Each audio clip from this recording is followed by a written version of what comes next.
can't tell how someone feels just by looking at them or what they share online.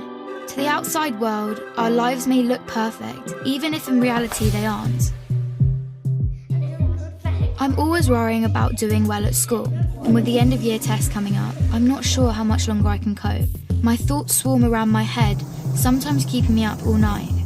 Some days it's just all too much, and I feel like I'm lost in space.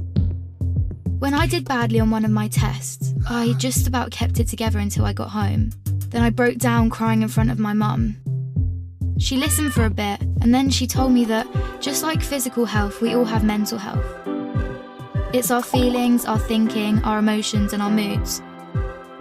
She then said that feeling down, angry, and stressed is a normal part of life. Just like it's normal to feel happy, confident, and carefree sometimes. We all have positive and negative emotions that come and go based on what's happening around us. These are everyday feelings. Good mental health means experiencing negative emotions. It's not always about being happy. Mum can relate to the feelings of stress. So when Mum suggested I take a break from everything and do something I enjoy, I actually took her advice.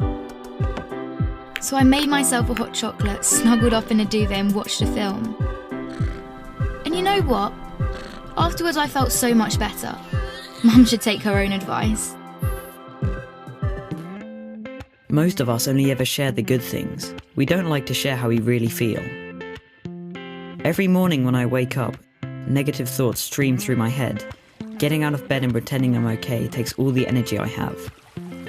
As the day goes on, the negative thoughts turn from a stream into a river. The water rushes through my head so loudly it's hard to concentrate in lessons.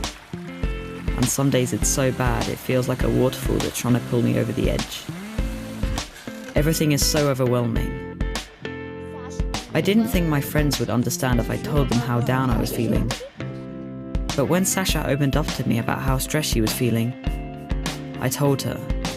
I wasn't sure how to bring up how I'd been feeling, so I started by saying that I didn't feel like myself. Just her listening made me feel like she understood. She told me some things that had helped her, so I tried them too, but it didn't make much of a difference. Even when I tried to be around my friends, I felt alone. The things I used to enjoy weren't fun anymore. I was really worried about Andre and not sure what to do. He was quiet and wasn't hanging out with us like he used to. So I asked our head of year for some advice. He suggested I get Andre to speak to him since his negative feelings weren't going away. I didn't want to speak to our head of year, but I also didn't want to keep feeling so down, so I went. He said that sometimes we have overwhelming feelings that can be more intense than our everyday feelings. These feelings hang around for a long time and change the way we feel, think, and behave. They can stop us doing what we want to in life. That's what I was going through. He also said that if we're physically unwell, we let people know, we ask for help. It should be no different with mental health. Sometimes our overwhelming feelings are brought on because of things in our life. Sometimes they happen for no reason at all. After hearing this, I felt much less alone and it felt good to talk. Scientists have found exercise can help when you're feeling low, so our head of year encouraged me to sign up to the school football club, which Sasha was already in. I still have days when the river is there, but now I'm beginning to understand my mental health. I'm learning how to cope. Our head of year reminded me that my friends, family, teachers, and lots of others at school are there to help just as much as he is. I had no idea the people around me could be so understanding. And while it's not always easy to talk about my mental health, the person I'm talking to might be able to help. If you don't feel like talking, that's fine. You could try writing, sports, reading, art, music, playing with your pet, whatever makes you feel better.